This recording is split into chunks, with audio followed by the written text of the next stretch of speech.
დიდი მადლობა ყველას დაუღალავი ბრძოლისთვის, ერთგულებისთვის, მხნეობისთვის. მაგრამ ეს არის დღევანდელ რეალობაში ჩვენი ერთადერთი სწორი მოქმედება. სხვა გზა ჩვენ უბრალოდ არ გვაქვს.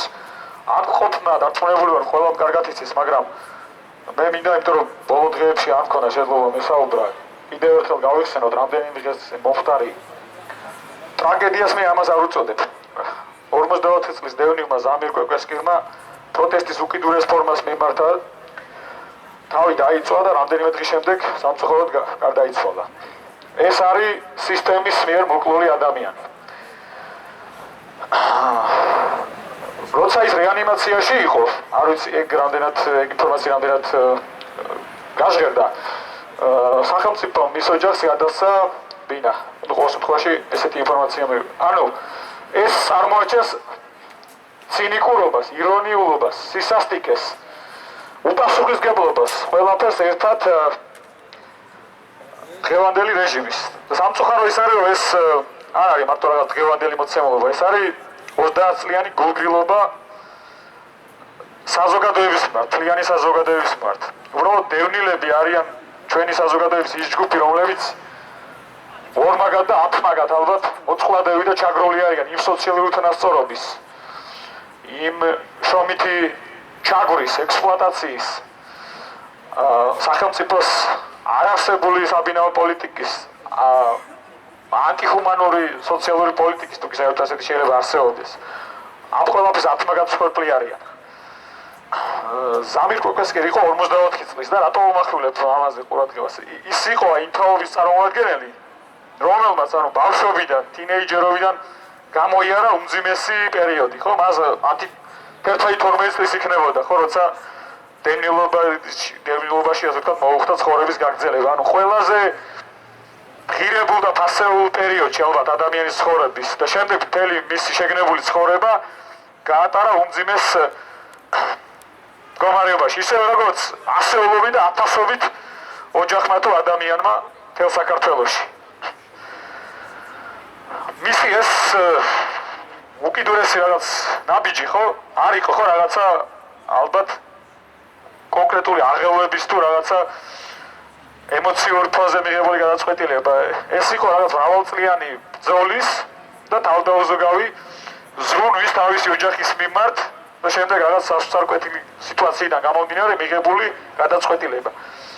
ის არ იყო ხო ერთადერთი სამწუხაროდ და წლების მანძილზე არაერთი ცელობა იყო სუიციდის, ასევე იყო რამდენიმე შემთხვევა თავის დაცვის და სხვა ფორმით თვითმკვლელობისაც და კიდევ ვიმეორებ, ეს არ არის ადამიანის მიერ უბრალოდ რაღაც ემოციურ ფონზე მიღებული გადაწყვეტილებები. ესენი ყველანი არიან სისტემის მსხვერპლი.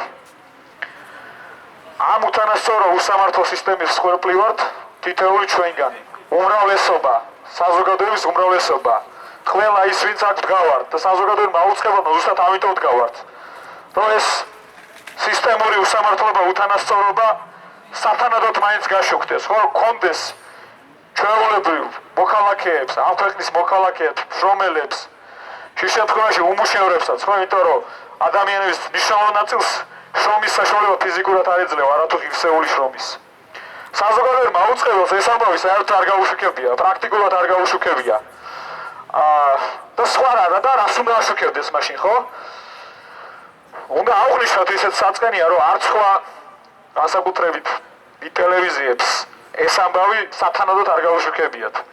ესეც მეტყველებს რაღაცნაირად ჩვენ საზოგადოებაში არსებულ გარკვეულ პრობლემებს, ესეც უნდა დავინახოთ და ვაღიაროთ.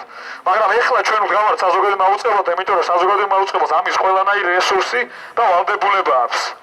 რომ ესეთი შემთხვევები არათუ გააშუქეს, არამედ ის მიზეზები და ის პრობლემები, ის უთანასწორობა გააშუქოს, რომელსაც მსგავსი გაგრძელება შეიძლება გქონდეს. და როდესაც უკვე ასეთ ფატალურ და უმძიმეს შემთხვევას ვიღებთ, უკვე გვიანია, ხო?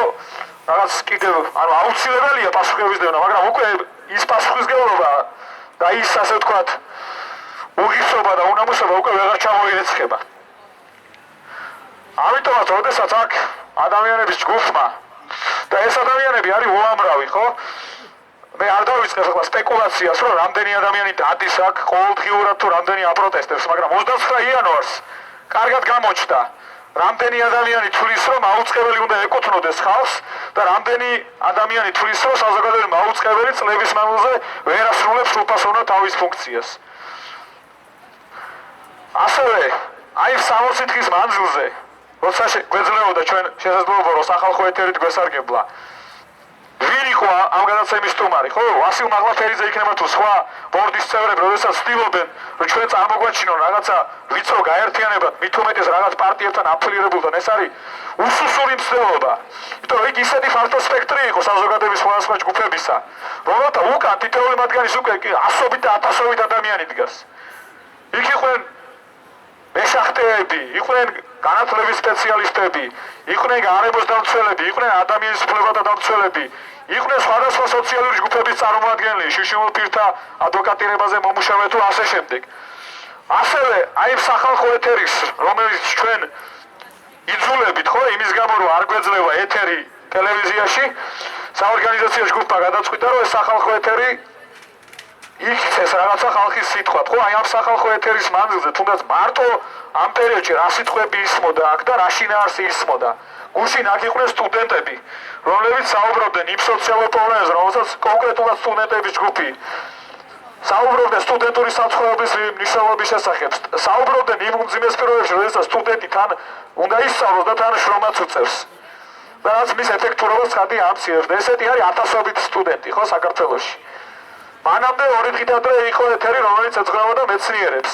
მეცნიერების საუბრობდნენ ფუნდამენტურ პრობლემებზე, რომლებიც სხვადასხვა დარგებში, ასევე იმ ჩაგვრაზე და რეპრესიებზე, რაც რეჟიმს სახელმწიფოს გამოუვლენია წლების მანძილზე. და სხვა მრავალი, ხო, ამ ეთერების მანძილზე, ხო, რა პრობლემებზე და რა შინაარსებზე ისმოდა და როგორ შეიძლება, რომ ეს იყოს მხოლოდ ვიწრო და რაღაცა მცირე ჯგუფისთვის აქტუალური.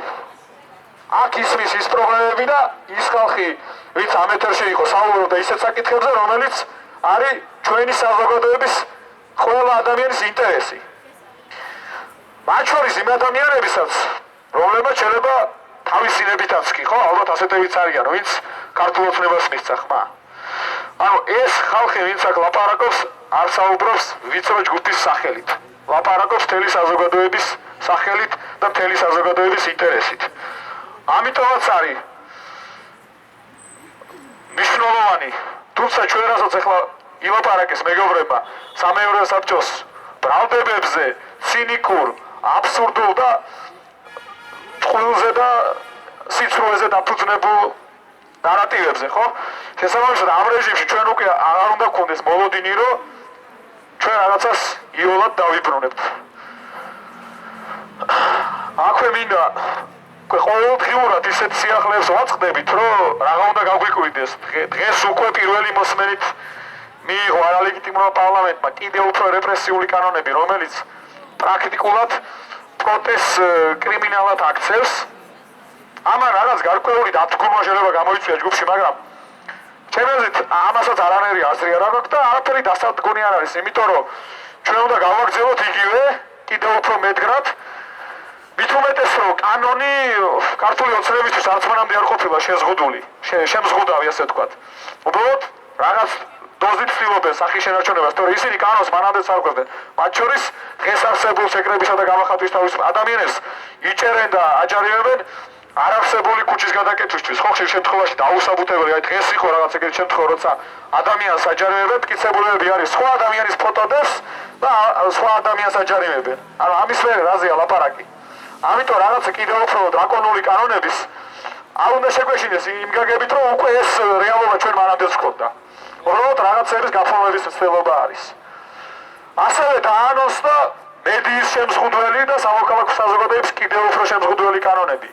ამასაც ყოველდღიურად ხედავთ. მანამდე 2 დღით ადრე, როდესაც მედიის წარმომადგენლები, ჟურნალისტები სამართლიან პროტესტს, სოლიდარობის პროტესტს აფიქსირებდნენ და მათ როგორც მოქალაქეებს ამის უფლებას ვერავინ წაართმევს თავისი კოლეგის ზია ამაღლობელის მიმართ, პირდაპირ დღისით პარლამენტის შემდეგ მიმდებარე და 10 მეტრით დაშორებით დაუპირისპირდა ნიღბებში ჩაცმული გაურკვეველი ადამიანები, ხო?